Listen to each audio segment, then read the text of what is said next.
as employees, all of us who have worked or are working as an employee in any organization, would we want to be working for an employer, a small business owner who we think cares all about just his profit? Or would we feel happier working for someone who is contributing to the society, to the city, to the environment, to the planet?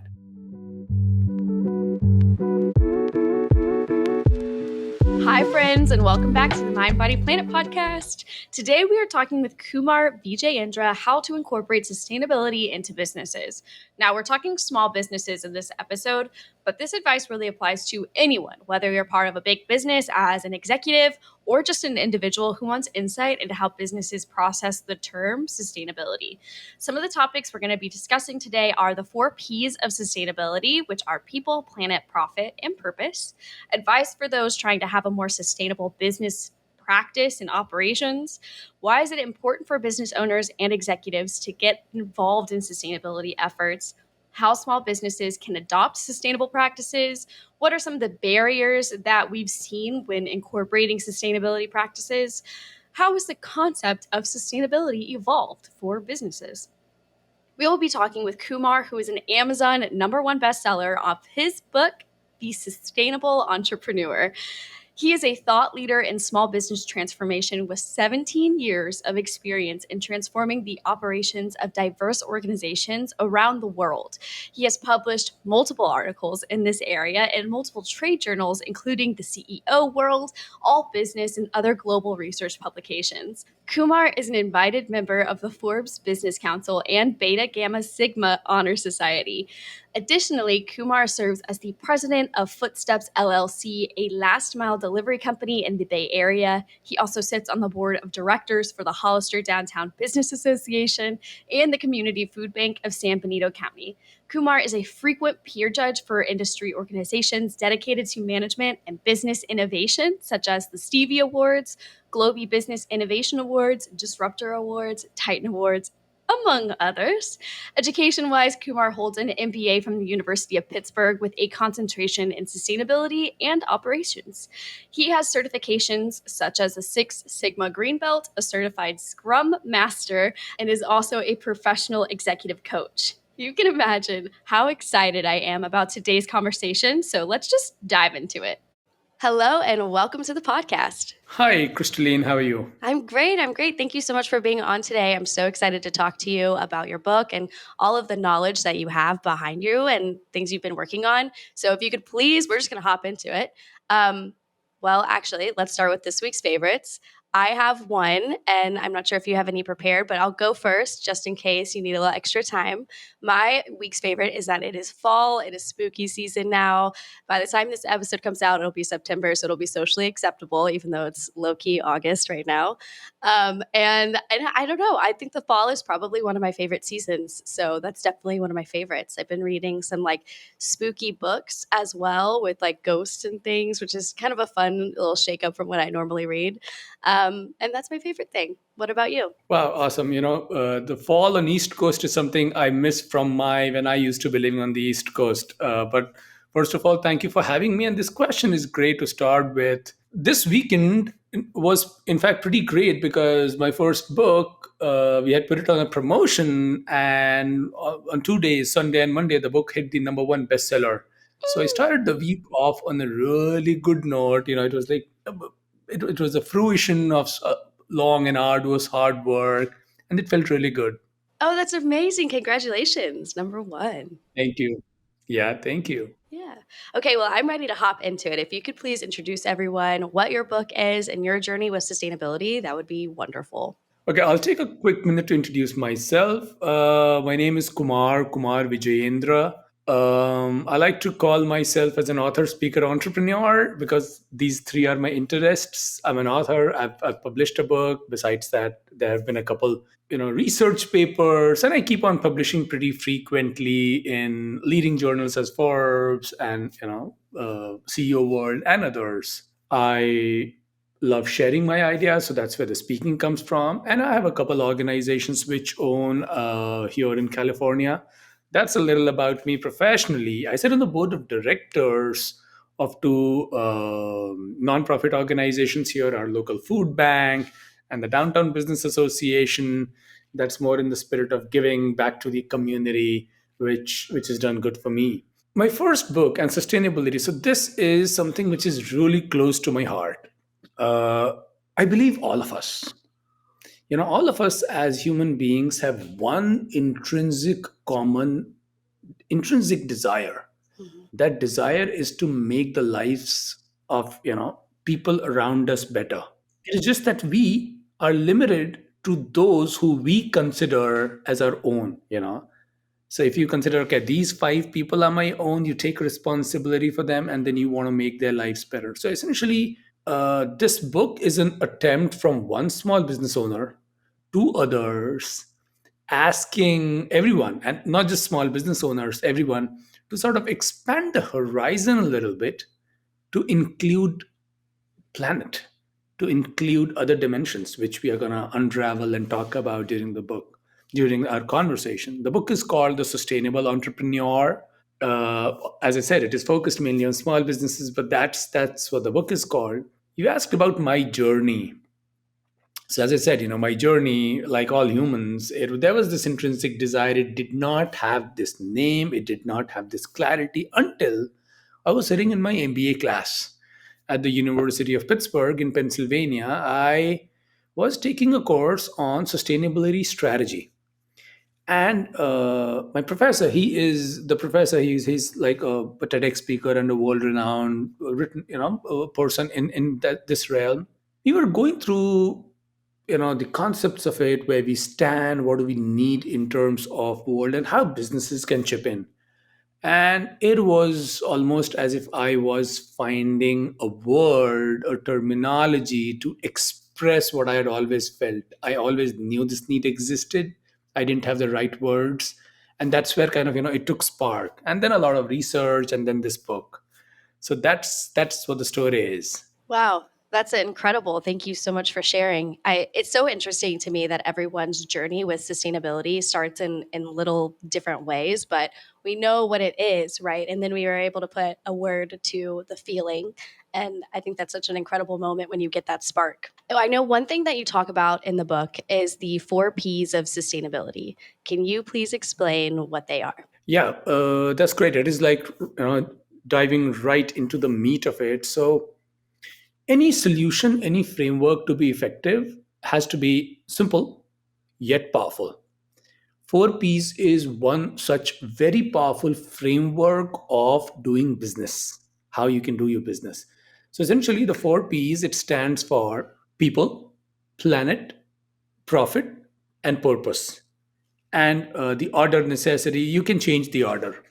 But these four P's, which I advocate, are the four pillars which any business owner should have as their north star. So before making any business decision, you want to evaluate if that business decision is a check on all of these four P's. Let me explain that. So if I'm making a business decision to say expand in a different line of different product line, what I'm encouraging business owners before any such strategic decision, check if that aligns with your purpose, the main purpose, the vision and the mission with which you created that organization, if that's aligned. If that is something which will add value to people, people here mean your employees and your customers. Does that add value? Planet. What are you going to do? This business decision, is this going to negatively impact the planet? Is this going to positively impact? Is this neutral? How is this impacting the planet? And then, of course, profit. Because we can talk all we talk, but if a business decision is not profitable, people will not do it. So essentially, you want to evaluate on every important business decision on all these four factors. Only when it's a check on all these four factors should you go ahead. If it, on the contrary, if there is a project which is hugely profitable but is going to damage the environment, or is your people, your employees, it does not align with their human values, The recommendation there is stop. So that's what the four P's is about. It is about the North Star, which should define our business strategy, especially for small business owners. Everyone, but my niche is small business owners, so that's why I address time and again. Yeah, I love that. Okay, so we have people, planet, purpose, and profit. That's right. But it doesn't sound like there's one more than the other. It sounds like they're all pretty equal. Yeah, they're like the four legs of a table. You cannot say that, okay, my table stands on three. Yeah, yeah, that's a great analogy. I love that. I love that. So you say that you talk to sustainable or, well, small business owners. And if you had one piece of advice to give them, if they're listening to this for the first time and they're like, okay, the four P's of sustainability, they're trying to wrap their head around it, what would be your advice to give to people listening who are trying to have a more sustainable business operation? So first of all, I'll take a step back. The first thing which I want to tell all the small business owners, from one small business owner to another, Mhm. is that we need to embrace sustainability as the core of our business strategy. Mhm. You know, there has been a lot of evolution of this concept, which we can talk about, but then I'll stick to this question first. It is time that we want to make this as the centerpiece of our business strategy. That's number one. And there is reason for that. And I proposed this reason recently in a Forbes article which I had published. There are essentially a few factors. Your consumers, if you're paying attention to your consumers, especially with Gen Z increasing and becoming the main consumer gradually, your consumer base is changing at such a fast pace, and the consumer base wants, especially Gen Z. There has been a lot of research which establishes that Gen Z is all about sustainability. So if you want to survive in business, you cannot ignore your consumers. You want to become sustainable. That's one of the reasons. Your competition, it is one of the important factors in any business decision, business model. If you're a coffee shop in a city, and one coffee shop in your city, another coffee shop in your city jumps onto that, embraces that, you losing your customers. So consumers, competition, collaboration. Small business owners who are who are manufacturing parts or pieces, or doing such things for major big businesses. All the big businesses are at a place where they are having to, almost compulsorily embrace sustainability, write a sustainability report. So all of them have supplier codes and stuff. So essentially, you are a small business owner supplying or providing parts or people. You have to be sustainable to make sure that your contract stays. And then, of course, there are incentives given by governments, nonprofits in your city, carbon credits, and other things which I want small business owners to explore. And the last is business valuation. This is more from a startup small business owner kind of perspective. In all the startup space, again, there are a large number of VCs which are catering mainly to organizations which wear sustainability on their sleeves. Mhm. So, the five this is a five reason framework, a five model framework of why we want to embrace sustainability as the core of our strategy if we want to stay in the business, survive, and succeed in the business in the long term. So the first, I took a step back. The first reason is why you want to do it, and then we can talk about the how. Once you got the why, the how is easier. I'll tell really three really simple things. One thing is the decision at the strategy framework. It is very important to embrace sustainability as the core of our business strategy. I'm saying this multiple times because this is sort of the essence of this conversation.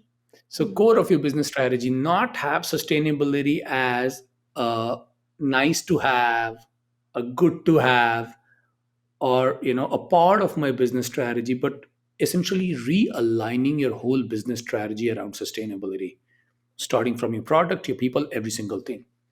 Second thing, so one dimension was strategy, another dimension is people. I recommend small business owners, once they've embarked on this journey, to wear it on their sleeves. Mhm. And what I mean by that is, if once you've made this as a center of your strategy, and then when you're wearing it on your sleeves, it does really good to you. I'll share a quick few practical examples. as employees, all of us who have worked or are working as an employee in any organization, would we want to be working for an employer, a small business owner who we think cares all about just his profit? No. Or would we be feel happier working for someone who is contributing to the society, to the city, to the environment, to the planet? Who as an employee would I be more willing to work for, more engaged to work for? All of us want to have meaning in our lives. So wear it on your sleeves. So talk about it to your people. Talk about to your consumers.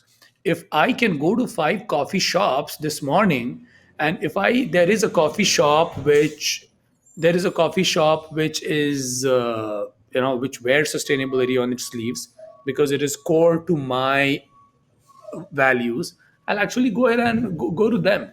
So wear it on your sleeves. And the last aspect is about continuous operational excellence. So strategy, people, and operations. I'll just talk about three legs critical for any small business.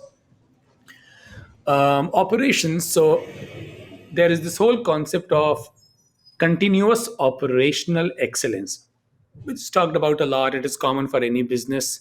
So I talk about that, and without making it very technical, there are a few pillars here. You want to embrace a culture where you're continuously improving your operations. How do you do that? You do that by measuring where you are right now, minimizing the waste, creating a method, a structure around everything, and then doing it all over again. So, to simplify all I said, from one small business owners to another, there are three things. Make it as the core of your strategy, wear it on your sleeve. So talk about it with everyone, your people, your clients, your suppliers. And we want to get in the culture of continuously improving our operations to be able to make it efficient, improve it on the resources, minimize the waste. That is a sustainable path to sustainability. This was a longish answer, but this is sort of the meat of it. I love it. I love that you went into detail about that because I feel like it gives so much structure to what you're saying. There's a reasoning and an explanation behind everything that you're saying. And I think it's fascinating to me that you say that Gen Z is leaning more heavily on the sustainability values because I would agree with that. And this is my field of work. I work in sustainability, so of course that's going to be a value that I look for when I'm choosing a small business to support. But you're right. Yeah, there's a coffee shop that's down the road from me and they have sustainable values, and I will pick that coffee shop over every other coffee shop nearby just because I know that they have values that are aligned with me. And I just love that you mentioned that because I find that to be so true. Yeah. As I said, all of us intrinsically we are aligned with that. Gen Mhm. Z is a generation which is much more vocal, and where this feeling is much more protruded and much more focused. So we are that's a natural calling as human beings, and that's what we started with. I love that. And I know we've kind of touched on this a little bit, but I also want to ask you why, in your opinion, like why do you think it's important for business owners and executives of maybe a bigger agency or bigger business to get involved in sustainability efforts? So I talked about the five core reasons, the five models. So we'll not go over that again. But if I can kind of capture it back again in one sentence, it'll be: we are at a point, those five reasons and other small. If you do not embrace sustainability as the core of your business strategy, uh, that business might perish very soon.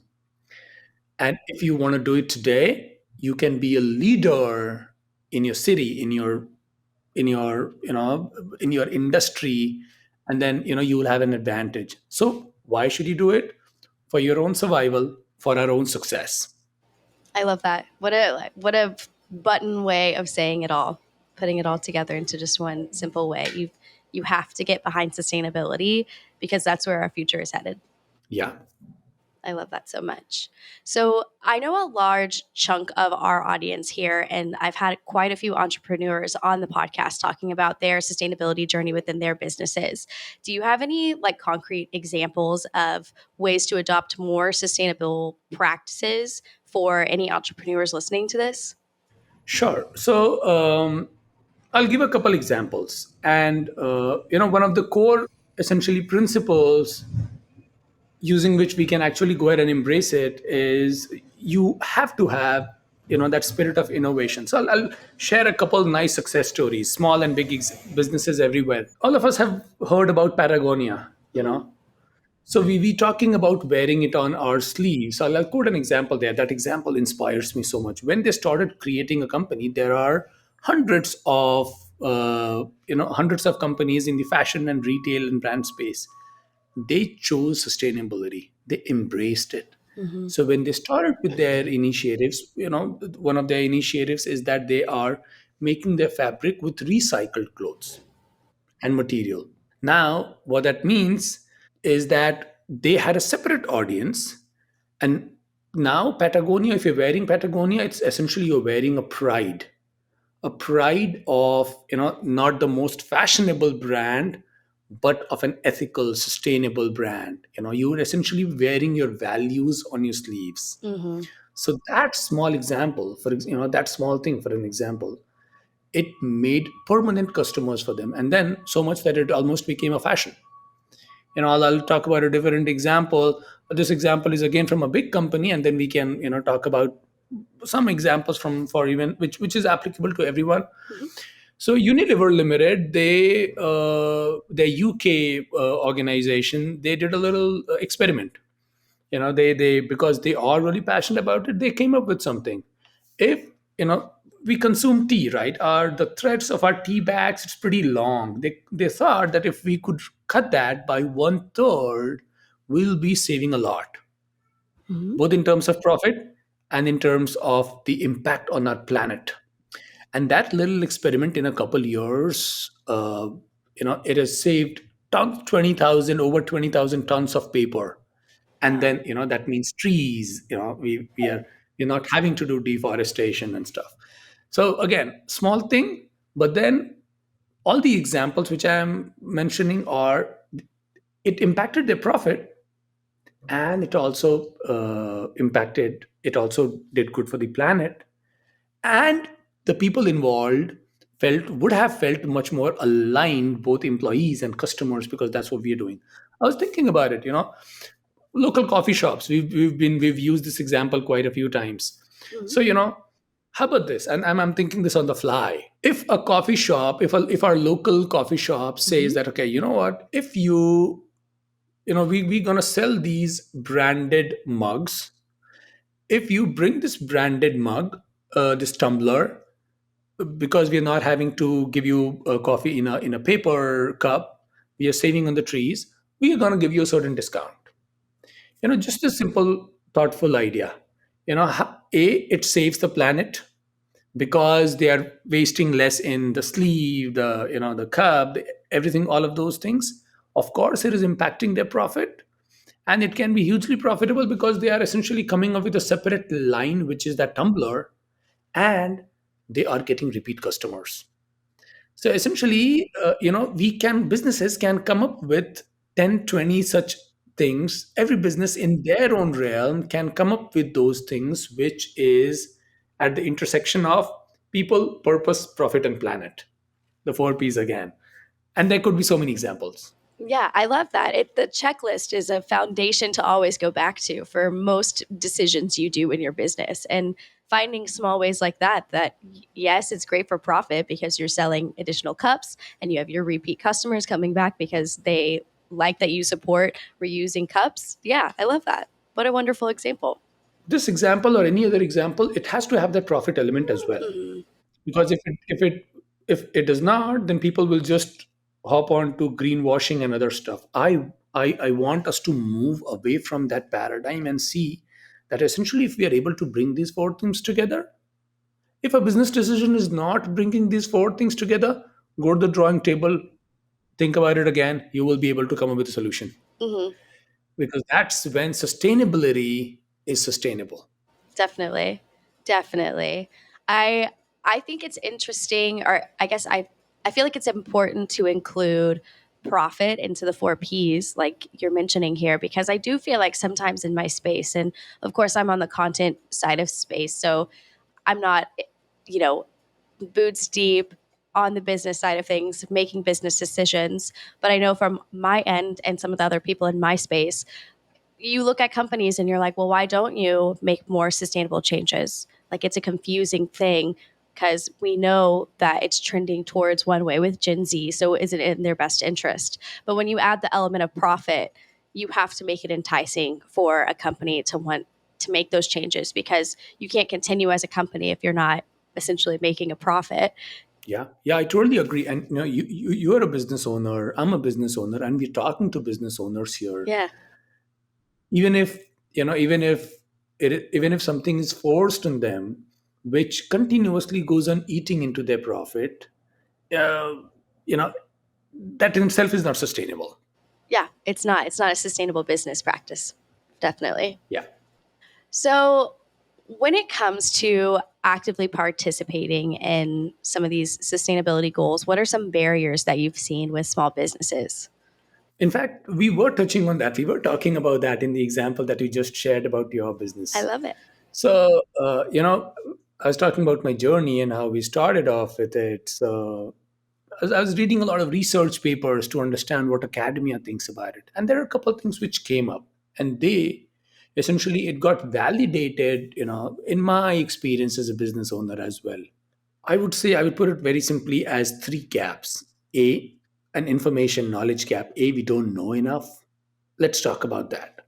So, although sustainability is talked about a lot, you read about it in newspapers, even social media, you're doing a podcast, it's talked about a lot. But for us, from a small business owner perspective, and I'm trying to address everyone here, your local barber to your plumber to a content creator like you to a last, like every single small business owner, we tend to think, hey, maybe I don't know enough about it, or if I start doing it, it'll eat into my profit. So that information gap, that knowledge gap, or what, this is good to have, but maybe later. So we have that information gap. We don't know enough about it, and one of the reasons is there is not enough support structure available on it. So even academia and all their research mainly focuses on big businesses. It does not focus on small business. So that's one gap. I'm trying to fill that gap, in talking about my book, and we are also doing it here in a very simple way. Another gap is we always, small business owners, all of us, you and I, are always trapped both on resources and on time. So any small business owner would relate to this. We think that, oh my god, I don't have time to look beyond my today, so you know what, let me go on operating on a day-to-day basis. Again, it is very important for us, if we want to stay in the business for longer and if we want to expand and grow to what we envisioned the business to be when we started it off, we got to think, we got to stop, take a breath, think about it, get to the drawing table and realign the strategy. Not just kind of uh, quietening the din today, not just focusing on today, but for future. And when you look at the future, all you'll see is the almost indisputable path and the goal of sustainability. That's what you'll see. So you'll essentially be forced to come back to the drawing table. I talked about usually small business owners, we are strapped on resources. And that's a very valid concern. But then, and that's why all my recommendations have profit as one very critical element. As small business owners, somehow I don't like the use of the word small in the small business owners, but we'll still go and use it. As small business owners, we are not small. Maybe each of us individually in terms of our dollar revenues and profits are, but I'll share a few things which has come up in my research. Small business owners in almost any country, let's talk about the US and globally, they contribute about half the GDP of the country. So about half the economic growth of the country not comes from the top. the top tech and whatever companies in the world, it comes from you and I.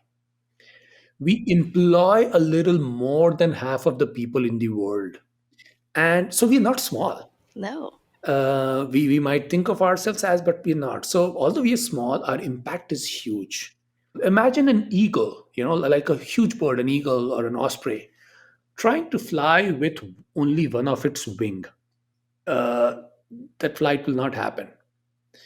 That's what will happen if half the wing, which is small business owners, do not chip in all they got, will not be able to soar high in this vision, in this shared vision which all of us as have as a human being, to leave our planet, to leave our people better than we found it. Hmm. So there's this whole concept of one of the biggest barriers, or you talked about a few, is this whole concept of not in my backyard. you know oh, this problem is not in my backyard, or this is not impacting me. But that's a very short-sighted approach, and that's why when we're talking about making it in your strategy, making it, talking about it on your sleeves, you get out of that nimby perspective, you're not in my backyard perspective, to a much bigger. And small business owners are already there. When you would have started your podcast, Crystalline, it would not have been just to have the brand name and stuff, of course, and have a profitability, of course. But then the one of the main missions, one of the main reasons would have been to cause this impact, to inspire people around, given your talent. So small business owners are already people who've started thinking beyond themselves to create a bigger impact. That's why you did what you did. So so these were the reasons why we think we don't know enough. We think we're strapped on time and resources. But based on what we've been talking, we're not small, and we gotta do it for us and for me, for us, for all of us. I love that. I think the way that you talk about sustainability and the easy way that you make sustainability able to approach in any type of small business, like you said, we're not small. We're all individuals with plans and visions and goals and missions to accomplish. I find that so inspiring. Like I want to like go back in all my business operations and be like, okay, let's make a solid plan here. Like I'm feeling very inspired right now. Yeah, thank you. That's the whole purpose, I inspire one person, you inspiring another 20 people, and those 20 people go ahead and spread this chain, and lo and behold, we are much better. All of us are at a much better level. Absolutely. Okay, I also want to ask you in your research around sustainability, how have you seen that the concept of sustainability has evolved for businesses? So again, as I would say, this concept existed in some form or the other without this name, without this branding. So you might have seen in all of our cities, we usually have this building was dedicated, this museum was built by this business owner and all that stuff. So essentially, um, I'll start with this intrinsic desire to create an impact that was evident here and there in businesses, which we see. We see museums and this and that. So essentially, sporadic and individual things were happening here and there by people who had that as the core value. But systematically, like theoretically, the way we know it, all of this conversation started around the 1950s for the whole world. And part of it was to do with civil movement, people becoming more conscious, and part of that has to do with the political history. We'll not get in the whole political history. There is a whole political history about that, World Bank, UN organizations and stuff. But then there is one landmark event which happened in the whole evolution of this concept. That was in 1983. UN constituted a commission. It was called Brundtland Commission under the chairmanship of Mrs. Brundtland, who was the ex-PM of Norway. But that they gave a report. That report was called Our Common Future. And there, in that report, for the first time, she defined sustainability. And that's why I'm bringing this up. Even if it is economic and political history, and that's why I'm bringing this up. She defined it beautifully. She said, sustainability is about meeting the needs of the present without compromising the ability of future generations to do so. Mm. It is very simple, yet very profound. That was sort of, it was sort of the watershed. Small things were happening earlier. That was the watershed. Then UN organizations, other organizations happened. Then UN came up with the whole SDG, what they call Sustainable Development Goals. So this is more from a global political economic history standpoint, the evolution of the concept. For businesses earlier, when there was not, when there was not enough clarity, as I said, individual business owners would do certain things. Mm. So then it was equated more to philanthropy. People thought that it is about philanthropy. I'm doing good. I'm building a museum, or I'm planting a forest, or I'm building a park or something. Then gradually it started taking center stage with whatever else I talked about was happening in the political and global economic realm. Then it started centering to business ethics and environmental ethics, saying that it is not just about you give X amount of dollars to a certain organization. It includes that, but it is not just about that. So we started talking about our core, the ethics, business ethics, environmental ethics, personal ethics, all of those things came in picture. Then the concept started evolving around, with especially with 1980s, 90s, consumers, our taste changing, we becoming much more aware of things happening and the impact. Then it started changing to, what it is, a sort of a good to have in a business strategy. Mm. Now we are at a stage where we've moved from philanthropy, to just business ethics, to a good to have, to a must have. We are at a point in the evolution of business history and business economics where we have to have it, where we have to have sustainability as the core of our business strategy. So 10 years down the line, when they look back at us, all of us who have not embarked, who have not made this our core journey, our future generations will hate us for that. Mm. And so and we might not even exist if we don't embrace that. So that's been the political economic history. I usually do not talk about it in the business kind of, because it has a whole political economic history, but it is good to know, it is good to have that conversation around. Yeah. Yeah, it definitely is good to have that conversation. I love to hear at one point it was just about philanthropy, like giving back in a way of, okay, here's a park bench, is kind of what comes to my mind there, investing in things for your community, but it's become so much more than that because essentially it comes down to every ingredient that you're using in a certain product that you're developing. It comes down to what's the life cycle after it's been done, going back to our coffee shop analogy that we Mhm. keep talking about. But what happens to the coffee grounds once the coffee has been brewed? Questions like that are now, they need to be addressed sooner rather than later in every business before they can't sustain themselves, before people realize, I don't really want to support this brand because they don't have those values.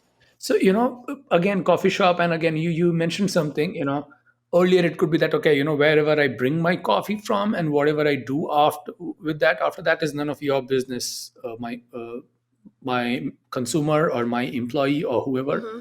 From there, we have come to a stage, thankfully, where it is everyone's business. And then people who are not sure about that, or who don't want to talk about that, are hiding it. People, I mean, businesses. Mm. I, what we're recommending, what we're talking about here is, hey, you know what? Actually, look at those factors and talk about it. I think it is really good if you can talk about it, if you can make your consumers aware that, hey, you know what? My coffee comes from this place which does not have any economic injustice, any other human violation, human rights violation. None of that is happening. It is coming from a place which has sustainability as the core, and I'm doing it because it is at my core. You and I wouldn't mind paying 50 cents or a dollar extra for going to that business owner, going for our plumbing need, or our coffee shop, or a restaurant, or like whatever. Absolutely. Yeah, I would pay a lot more actually. But again, that sometimes is maybe more in my budget, but maybe not in somebody else's budget. But I think it's, I always go back to this analogy too, which I feel like I've said so many times on this podcast and on my socials, but it reminds me of milk, all the plant based milk options. At one point, there was only dairy milk. And because people were investing in soy milk, that became almond milk. And then there was coconut milk. And now there's oat milk. And there's all of these options. And that's all because somebody just said, I'm going to go for the plant based option more than the dairy option because I know that this is better for me and better for the planet. And now we've got oat milk, which is probably what I'm pretty sure the research is. I don't know the exact numbers off the top of my head here, but I do know that oat milk is like one of the best ones for the environment because it takes the least amount of carbon and water to harvest all the oat and create the oat milk. And so I always go back to that analogy because I think, well, that's just a great sign of people wanting to shift with the times. And even though 50 cents at the time is like, well, how good is this actually going to do? There is an impact. The more people that opt for the one that's 25 cents more, 50 cents more is going to eventually bring the cost down. So it's competitive with what you were purchasing before. Yeah. And for example, you seem to be someone who enjoys coffee and a lot. So I do. So, there's this important nugget about oat milk which you mentioned. I'm talking about small businesses. Just imagine if you go to a coffee shop which has these things written on, just as an informational on their wall, which they have painted, oat milk, the how milk evolved, the history. If I'm going there and if I read that, and I am representing, all of us together, if I go and I read that, I'm like, oh, you know what? I was kind of equanimous between. I didn't have any preferences between almond and say oat, but now because I read it, I would surely take oat. Yeah. So doing it, talking about it at every single opportunity, you know, that's what it is. That's what it is. Definitely. Definitely. I love this so much. This has been such an amazing conversation. I feel like there's so much value in everything that we've talked about today. If you could please share where people can find you and, of course, your book that's a #1 bestseller. How exciting. Please do that. This is your space to share. Thank you. My book is called The Sustainable Entrepreneur. It is available on Amazon in Kindle, paperback, and hardcover, all the versions. But I would recommend go Kindle if you can. On Kindle Unlimited, it is free for people who have a Kindle Unlimited subscription. So that's about my book. My website is I am and my name, which is kumarv.com. So it is imkumarv.com. Would love to connect with people, chat there, and have more discussions around these values, around what makes us, what's our passion, how do we want to make our lives for all of us better. Absolutely. I will link all of that in the show notes for anybody interested. And Kumar, thank you so much for being on the podcast. It's been absolutely incredible. Thank you. Crystalline, thank you. It was great chatting with you. This was a conversation between two people who are really passionate about the same thing. So I loved the conversation as much. Yeah. Thank you. Wonderful.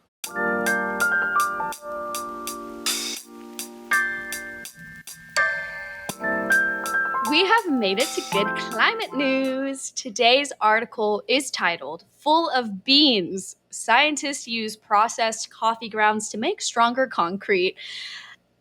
Is that not fascinating?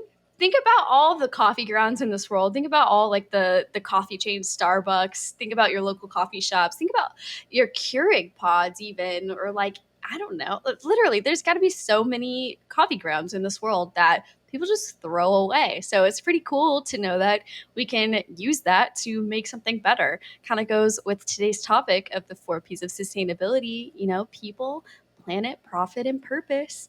A little snippet from today's article says Australian engineers say they can make concrete nearly 30% stronger by incorporating processed grounds into the material. I will link the article below for anybody interested in reading more about it because it truly is fascinating to see the innovation going on in this world.